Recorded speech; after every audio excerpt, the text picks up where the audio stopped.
Woo-hoo. Oh, yeah. Oh. Oh, we're so back. We are so back. Yo, what's up? Welcome back to the Sebastian Scales Show.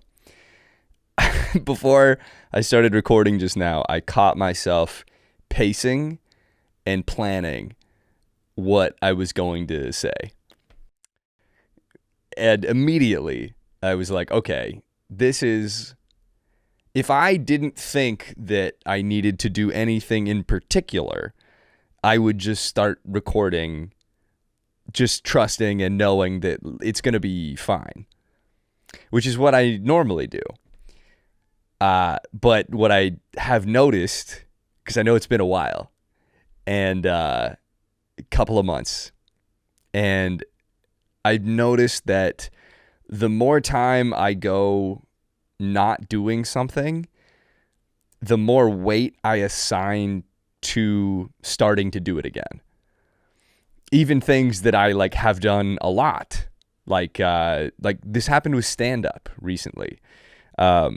Just before I get into it, hello, great to be back here. I'm so glad that you're here, listening, watching. I hope you're doing amazing. So much good stuff has been happening. It's and this is not a problem. It's too much good to keep up with, and I love it. And it's good to be back. Good to be back in this chair. So I hadn't done stand-up in a while, and I noticed that my brain was starting to hyperfixate on things that could go wrong if I did decide to do it again. And it was the same thing with this podcast. And just now because I was going to talk about this, and then I realized I'm planning what I'm going to say, because it feels like, oh, it's been a while, and so this better be good. Or in the case of stand-up, it's been a while, so it probably won't be good, and I need to prepare for that. I was feeling this way about posting on social media too, where for a long time I've experienced this fear of posting, which is also very primal, because you're subjecting yourself to the judgments of other people when you could just very easily not post and not have to deal with that at all. But what I've been noticing in all these areas where I see weight assigned, which is what it is, all of that weight is imaginary. All of that weight is assigned by me to it, and it being just internally. It's imaginary weight that I create in my head and then worry about. And then those worries manifest in physical tensions in my body. So in the context of posting, I've been just realizing okay, this is just the reality. I do stand up, I do podcasting. You gotta post, and it's okay. Isn't it interesting that I've been posting for years and I've never been in danger? Nobody's ever attacked me ever for posting anything. And yet every time I'm about to, my brain starts coming up with reasons why this time might be the time though. And it's just, I think what happens is in the space of inaction, the brain is just able to run freely towards negative scenarios because it doesn't have it's been a long time since you did this, instead of it being a consistent thing that you're doing, and you can pull on all these recent instances of you doing the thing that you're afraid to do and realizing and knowing that it's okay. So I'd been noticing I started doing this with posting, and I was like, all right, I'm just going to keep posting. Just don't think about it. And it's been great. every time that I post, I get terrified as I'm about to do it, and then I do it, and it feels amazing. Like without fail. And I've realized that, my brain comes up with all these things about like, oh, what if it doesn't get enough likes? What if people hate it in the comments? Whatever. But really, all the main suffering is prior to doing the thing. Maybe all of it. It's just in the space of hypothesizing that all of this mental torture accelerates. And so I started posting more, and it got easier, and it's directly correlated. Like the more I post, the easier posting becomes. It's just like a muscle.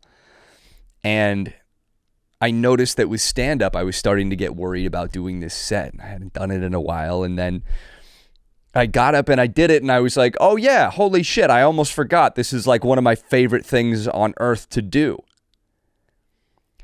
I can't believe I almost let my brain talk me out of doing something that I love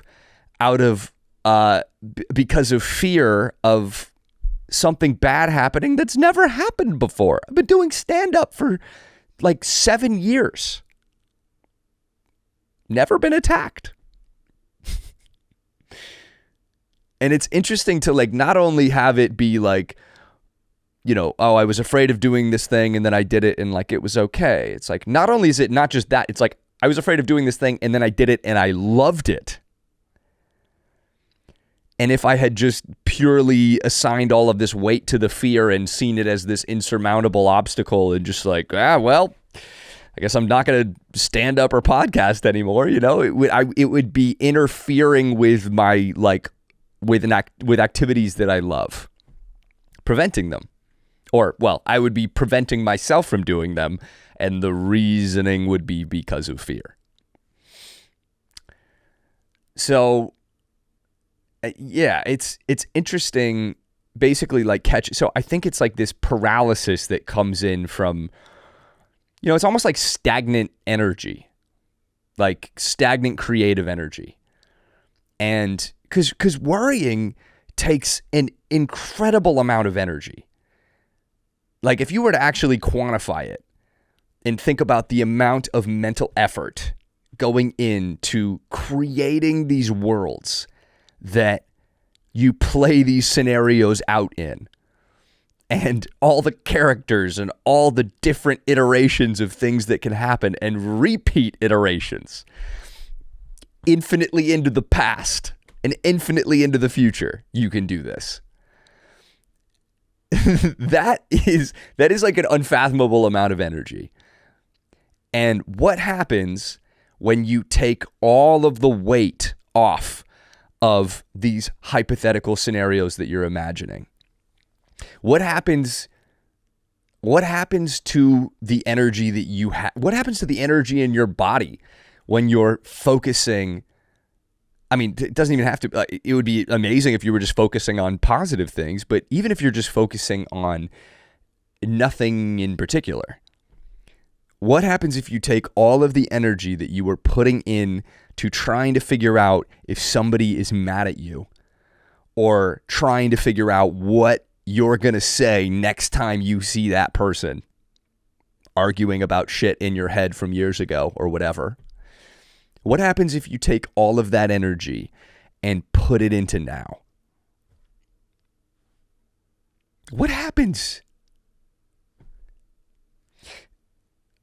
In my experience, what happens is you experience more of what reality actually is. Because you take attention off of the imaginary and get into what's happening. And the more attention I put on what's actually happening, the better what's happening becomes. The enjoyment of now is the amount of enjoyment that you have in the now is directly correlated to the amount of attention you put on it. And dude, stepping out of this weight. It's heavy. It's heavy and it's draining. It's exhausting. You know, there will be days where it'll be like I'll wake up worrying. What is that about? I wake up in my bed in an apartment with food and air, and the sun is accessible, and I have friends and family and love, and I wake up and I'm like, I'm not where I need to be yet.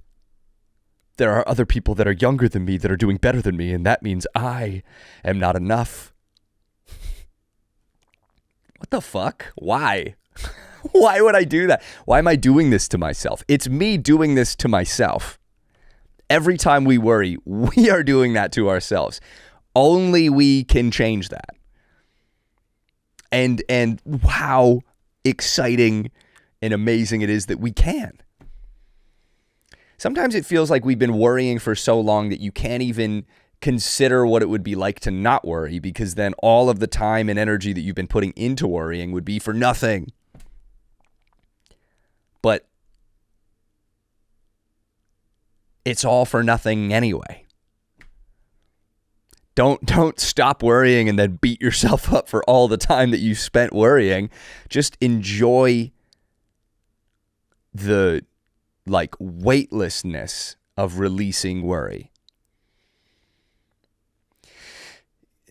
It is a total tension dissolver, and it feels amazing. And the more I start becoming aware of areas where I'm assigning weight, the more I realize how much I'm actually doing it. I mean, stand-up, podcasting, posting online. This happened with a friend of mine. You know, like one of my dearest friends who I've known forever. I haven't seen him in a couple of months. And I was just, wrapped up in stuff, and I'd been spending a lot of time alone, and not that there's any explanations needed, but I knew that we hadn't spoken in a while, and that we were, his birthday was coming up, and I was going to go to his birthday party, and I had been meaning to text him, and he ended up texting me, and he was like, "Hey, are you around this weekend? I'm having this birthday." I knew he was having a birthday, and I was going to go. But in that moment, I was just like, I kind of want to call him. Like, I want to call him and just, we're not fighting. There's no problem here. But I'm assuming that he's, upset with me for not reaching out for a while, or just whatever. My brain is just, trying to latch on to something that could be bad about this scenario, instead of just being like, can't wait to see you. I love you. There's no problem here. And so with this weight awareness muscle, it feels like you become more sensitive to weight and worry. So, you feel more good generally, you feel better generally, and then you have more contrast awareness. You're like, okay, I was just feeling super good, and now all of a sudden I'm thinking that my friend who I love and loves me is mad at me, even though he hasn't told me this. Let me just do the thing that my brain is starting to convince me might be a problem, so that I can just continue building this muscle. Because I know that, it doesn't even make any sense. I'm going to call him and he's going to be upset with me, even though he just invited me to his birthday party. When you say it out loud, it's insane.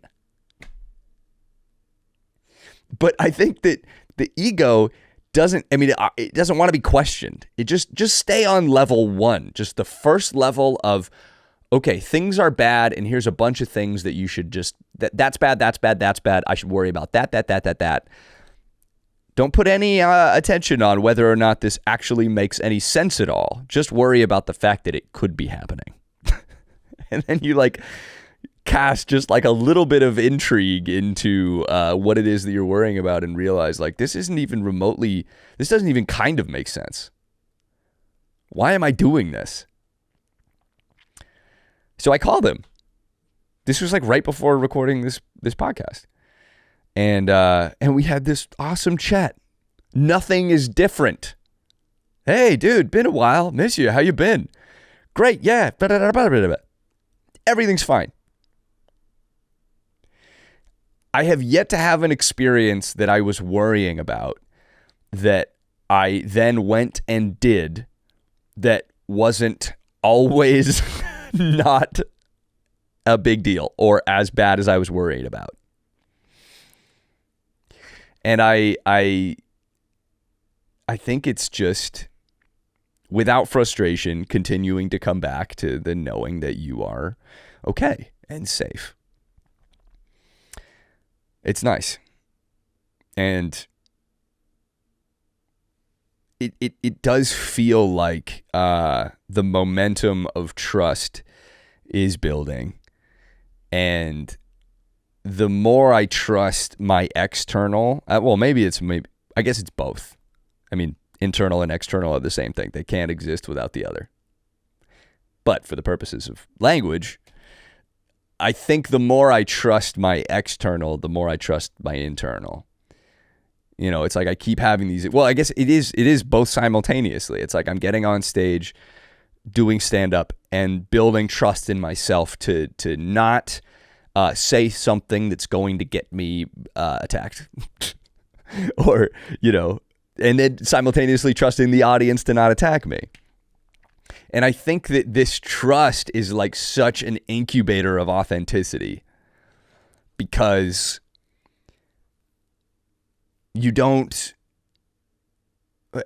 like, again, who would you be if you weren't worrying? Well, you would just be who you are. Because worrying is all like under the pretense that like things can go wrong, which is under the pretense that like the universe could ever possibly make a mistake. Oh yeah, I know. I think I know. I'm going to calculate. I'm going to make sure. I don't even know if the things that I'm worrying about, I don't even know for sure that if they actually happened, that it would be bad. I convinced myself that if that scenario happens, I'm fucked. You just don't ever know. And worrying is pretending like you know, which you never do. So why worry? Anyway, weight. As the assigners of weight, we are also the unassigners of weight. And we can put no weight on anything. It can be a purely weightless existence. I was in line for a bar the other night, and we found out that you could get into the bar by paying $20. And my friend was like, who I was with, was like, all right, like, let's go. Like, we got it. It was a long line. And for some reason in my head, I was like, dude, no way. Like $20, you know, you can get in for free. Why would I don't want to spend $20. And then we realized, oh, it's $20 total. It's $10 per person. And then I was like, oh yeah, no, for sure. We got to go. Absolutely. No doubt about it. Let's cut. And then I thought about it and I was like, what is that? I just went from like a feeling of discomfort at the thought of paying $20 for something that would be free if I would wait, to half the price. Definitive yes, let's go. It just seemed so funny to me, like, because I have this sense that if it had been $40 to get in, I would have said, no way, that's way too expensive. But then if we were like, oh, wait, it's actually $40 total, $20 per person, I'd probably be like, oh, hell yeah, let's do it. Because it's all made up. In my brain adjusted to the idea of $20 is way too much. I don't want to pay. And then there's a deal all of a sudden to get into this bar. And it just was another example of arbitrary weight assignment. where, the question really isn't like, is it $10 or $20? It's like, what do you want to do? Because like, in addition to catching, worry weight, I'm also, and this is also a version of that, but like I'm catching like money weight, like instances where I feel uncomfortable with money. Because I think that's, energetically, as a piece of the universe, money is energy. And it goes where it's a vibrational match. And so if I'm expressing discomfort with money, I'm saying I'm pushing money away. I'm saying, "Ugh, yeah, that makes me feel, I don't want that." And I don't want to feel that way about money. Money is a beautiful resource. And so this just was an example of that, where I was thinking to myself, okay, not only is it interesting, like psychologically what's happening, but the fact that I was basically saying, it's probably going to take us about 30 minutes in that line. And I was just saying like, whoa, $20 is way too much for that. I DoorDash like $45 meals without even batting an eye. But then there's these, because this would be free otherwise, my brain has this like block where it's like, well, we can't, it doesn't matter how long it takes, it would be free otherwise. So I don't know why we can't do that. And I think about this in terms of like Amazon. I'll spend like an hour trying to find a deal of $3. Like if there's a way that I can get from like $11.99 to $9.99, if I can just see that second digit dissolve, I'll feel so much better about the purchase. Flights, same thing. It generally takes me it costs me about like around $150 to get to and from Seattle round trip, somewhere between 150 and 200. And if it breaks 200, I'm like, I don't know if I can go on this trip. And if it's 150, I'm like, I'm going for sure. I'm like, what is this? In the scheme of like money that will be circulated to and from my being in over the course of my life, this is meaningless. And yet I am assigning weight to it in a way that stresses me out generally and keeps money away vibrationally. And so becoming aware of these instances, like every one of these instances is an opportunity to release more weight and to remember that, like, what's infinitely more valuable than the time that, that is the thing. Time is infinitely more valuable than the money that you save trying to get a deal. And maybe to get into the bar rather than waiting in line. And then, of course, you can change the perspective to, oh, well, waiting in line is a great thing too. That's also in the now. Searching for deals is also in the now. It's not better or worse. It's just, how do you feel about the experience it is that you're having? So if I'm waiting in line just thinking to myself, man, fuck this, we need to get into the bar, that's like not an enjoyable experience. And like, maybe you should cut the line. But if you enjoy the thing, if you enjoy searching for deals, then keep searching for deals. But I was looking for deals from the perspective that it would be a bad thing if I spent more money on this thing. When in reality, the the time put in to save, the ratio of that is drastically off. And I think it's just,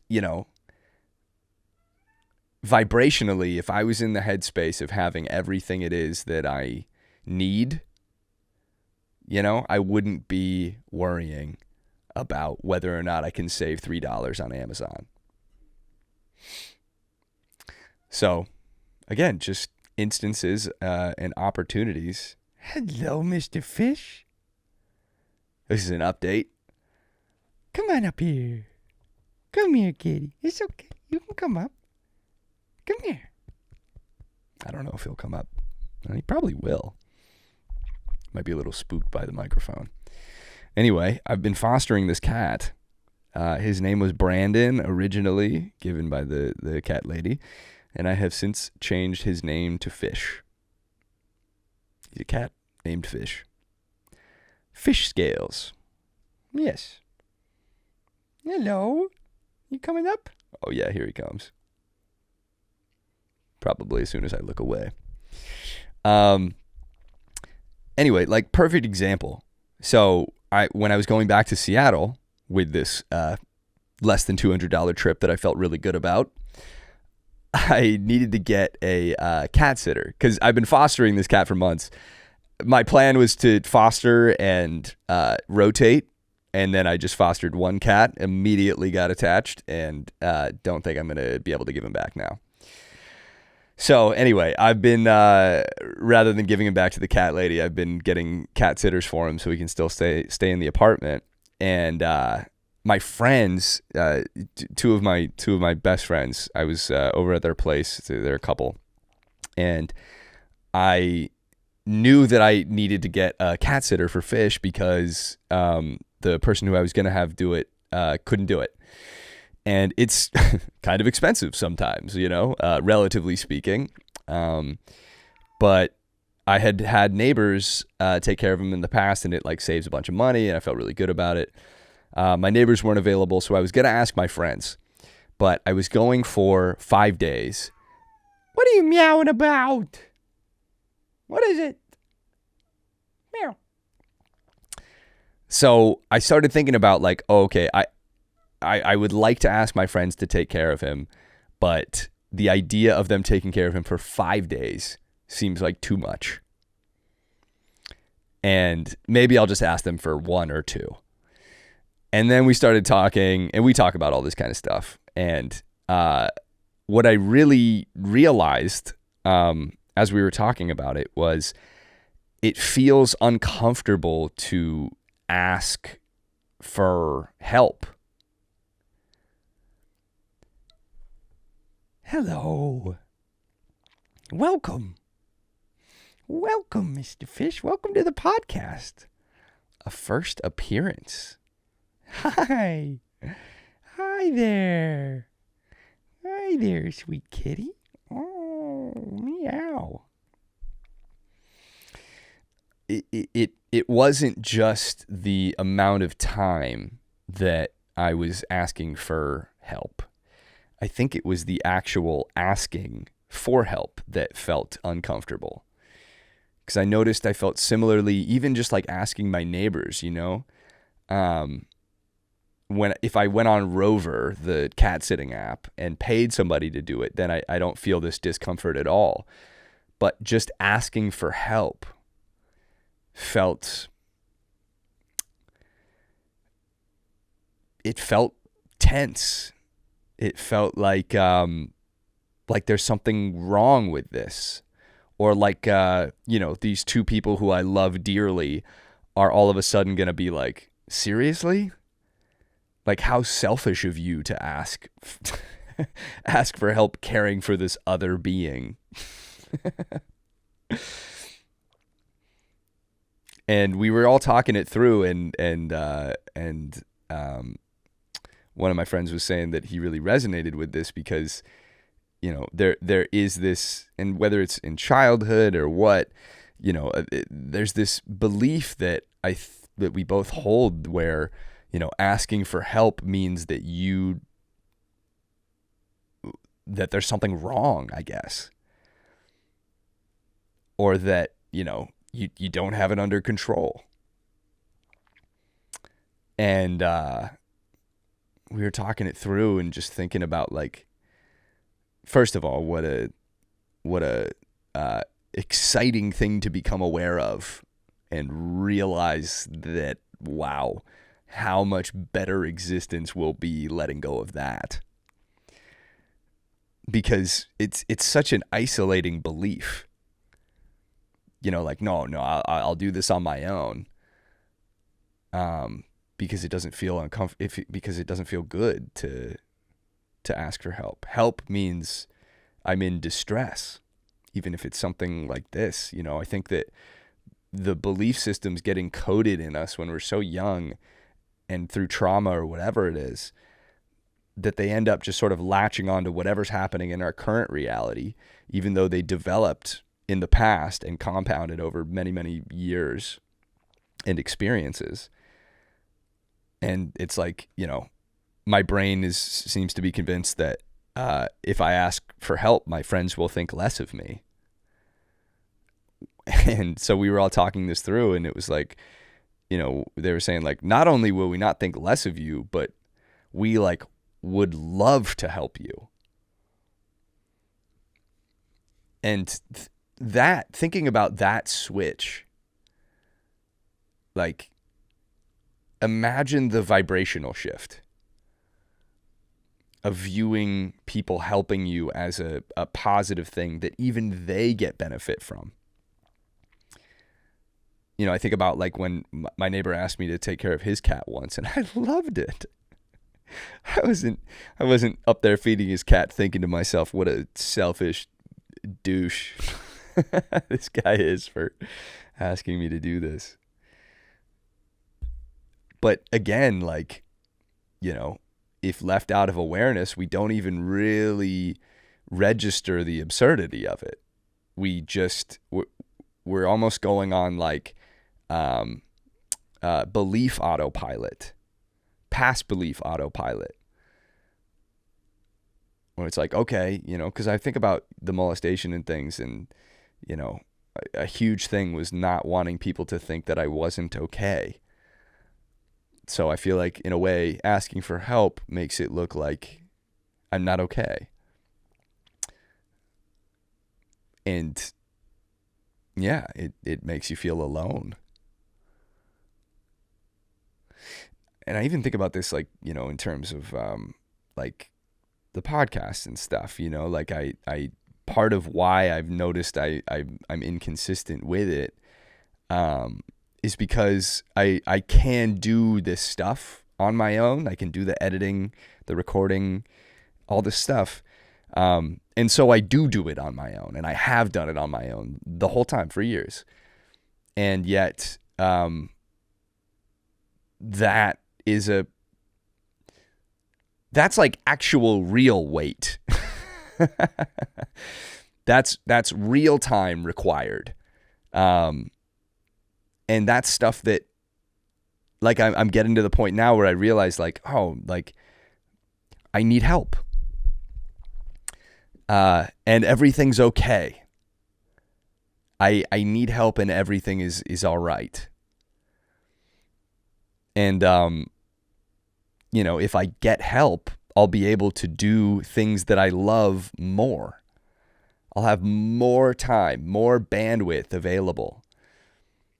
And you know, like I've noticed with posting, there's this time period between recording the video and posting the video when you're editing it, hashtagging it, trying to make it look nice.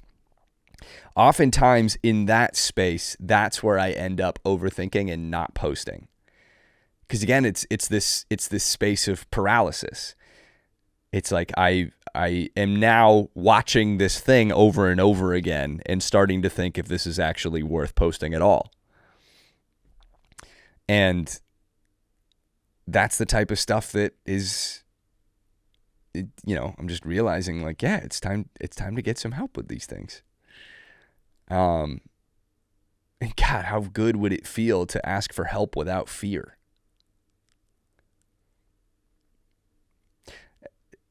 It's fun too, because I know that's coming. I'm getting to a place now where all of these belief systems, even the ones that I've been aware of for a while and I'm still acting out, I know that they are all possible to change and rewire and release. And so even just that, even just knowing that you can change and are changing without needing it to be right now, done forever, just knowing that it's happening takes so much of the weight off. because, you know, you're not insisting. You're not frustrated with yourself. You know, I imagine like it almost becomes like I feel grateful to even be aware, to even have the possibility of changing these belief systems.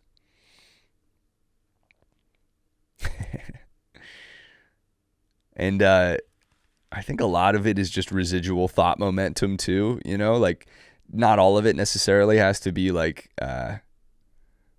linked to trauma or whatever, or necessarily indicative of like, wow, I've got a huge thing that I still need to work on here. I think sometimes even if you've released the suppressed emotion behind the belief, your brain just has a lot of momentum behind it.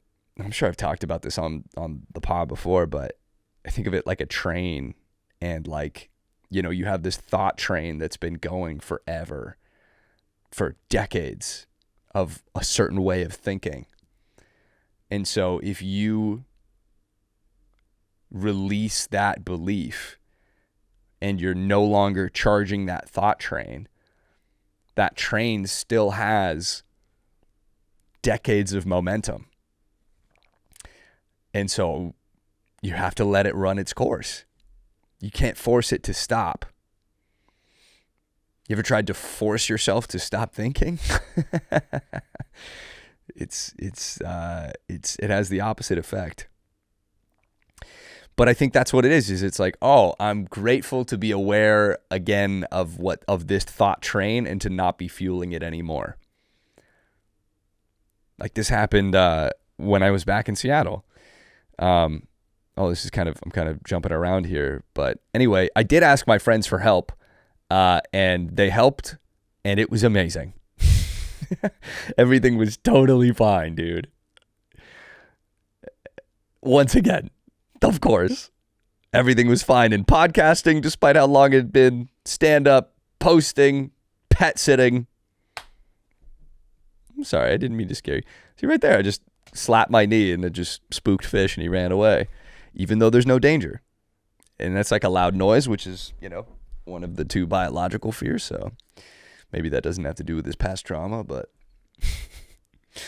anyway, when I was home in Seattle, one of my dear friends, asked me to be a groomsman in his wedding. And, I was so stoked. I've never been a groomsman before, and I love this guy, and I love his fiance. I'm just stoked. I'm really, really like happy and excited for both of them. And I was like honored to be asked. And I noticed it was so interesting. We had just gotten lunch and he left, and then I went, my grandma picked me up from the place we were eating at, and she took me to the airport. And while we were driving, I had this thought pop into my head of, I hope he didn't feel like he had to ask me to be his groomsman. Like my brain for a moment was like starting to worry about whether my friend felt obligated to ask me. Not like, oh yeah, he loves me, and of course he would want me to be his groomsman because we are friends and have been friends forever. My brain decided to come up with a scenario in which he felt pressured by me somehow. And so I caught that thought. And I was like, whoa. I honestly, what I felt in the moment was I felt a little bit sad. Because I was like, man, it's sad to take like this new experience I'm having and to immediately think that it's something that I'm unworthy of, or that he must have felt obligated to, because I don't know, why would somebody want me to be their groomsman? Crazy thought. And just a reflection of that thought train of unworthiness. But I caught it. And I started thinking to myself, okay, what is this? I've been working on unworthiness for a couple of years now, and I have released a lot of charge. And this just is it. There's more, which is great, because that means life is going to feel even better than it already does. So I also just realized I prefaced this at the beginning of this podcast with like, things are going so well, and all I've been talking about is just like overthinking about things. But that's the thing, though, is that even in the midst of past patterns, things can be getting better. And that's how it's been feeling. So anyway, I vocalized it, which is a helpful technique, talking it through out loud. Even just that, like, it gets the energy out of just boxed up in your head and out into, literally, the vibration transfers from your brain into the external. And I told my grandma, like, oh, I just had this thought. And she, said some really nice things, about that. And we were talking it through. And then I thought to myself, like, how funny is it that I'm trying to get ahead of this hypothetical scenario? I'm basically saying, like, as if I'm going to text him and be like, hey, just wanted to make sure you didn't feel pressured to do this thing that I didn't ask you to do. What? Dude, it'd be one thing if I was like, hey man, just like, if you ever are thinking about choosing your groomsman, make sure you pick me. But like, we haven't even ever had a conversation about this ever in our entire lives. How can I be responsible for things that for apologizing for things that I didn't do or didn't ask for or didn't even, and as if he is going to be like, oh yeah, thanks man, I was honestly really worried about it, and like this, thank you. Yeah, actually don't be my groomsman because I hate you and you're unworthy. Actually, I'm so glad that you were aware and realized how insane it was for me to ask you to do this. And we started vocalizing it, and my grandma and I, we were talking it through, and then it became funny because Bashar talks about this, where he's like, these belief systems, when you start getting to the cores of the beliefs, you see the absurdity of them, and it becomes hilarious because you start to just like play these scenarios out and realize, like, this is a silly thing to be putting any attention on, let alone attention that ends up making you feel bad. I mean, I took this new experience of feeling like honored and loved by my friend and started to think, just trying to come up with a way that this could actually be bad somehow. And maybe this comes back to the old belief that I had about, good things follow bad things and bad things follow good things. And so I need to make sure that things don't get too good, because that would mean bad things would happen after that. I don't know. But what I do know is that in all of these instances, I and we always have the ability to remain aware. There isn't a moment in existence that you lose the ability to be aware. And that's where our power is.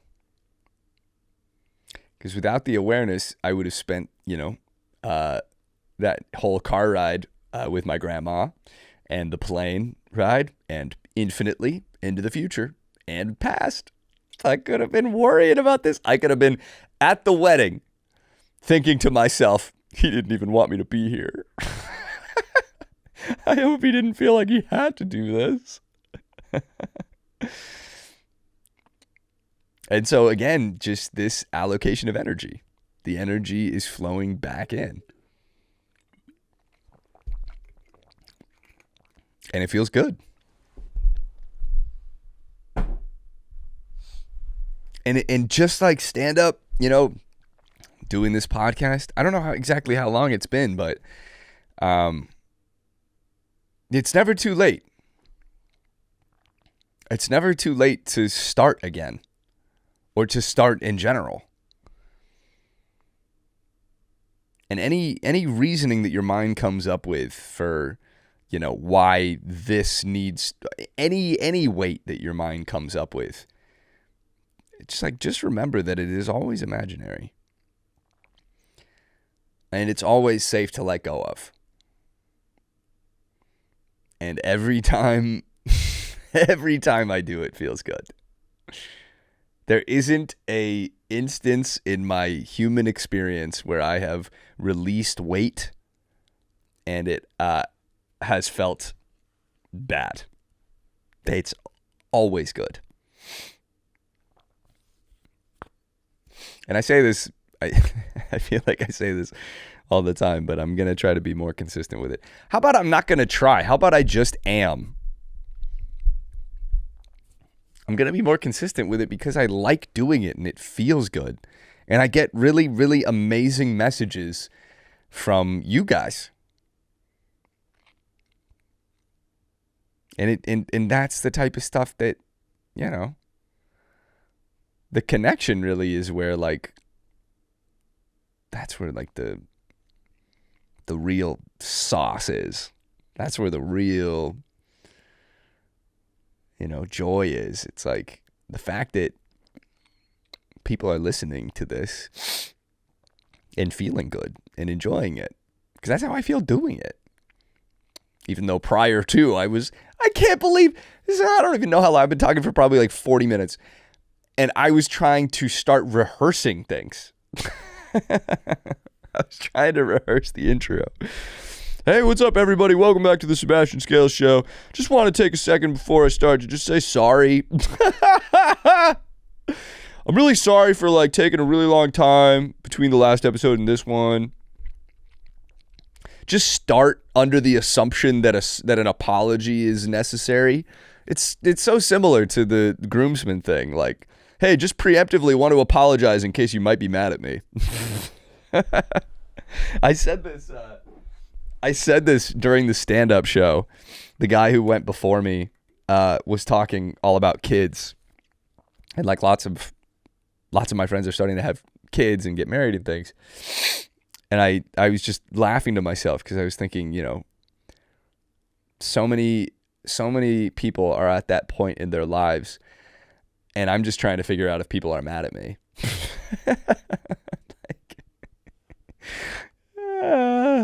It's very different. different timelines. But more power to you. Literally, it's great. I love my timeline, and I hope they love their timelines. I just, it was just funny to me. And I'm grateful. I'm grateful to be healing and enjoying the process. Healing can be really hard sometimes. It can also be super fucking awesome. Healing can be so fun. Catching yourself in a negative thought loop and stepping out of it, and then, like, realizing how it feels to be totally safe in a moment that prior to you were imagining as being dangerous somehow, or recreating a past scenario that was dangerous or made you mad or whatever. Pulling in all of these emotions of the past into this now moment and feeling it. Stepping out of that and sinking more and more deeply into now. Feels the best. I mean, it feels great, and I'm sure it can keep getting better. Now is the best. For sure. So, anyway, on that note, I think I might have had a couple of more things that I forgot. Oh, I was going to... maybe I'll talk about that next time. Yeah. Yeah. Nice. Well, feeling just so good. And I hope you are too. And yeah. Thank you for listening and watching. And I will see you guys in the next one. Whenever that will be. Ideally, next week. And if not, it's okay. Everything's fine. Everything really is fine. Okay. I love you. Thanks. All right. Peace.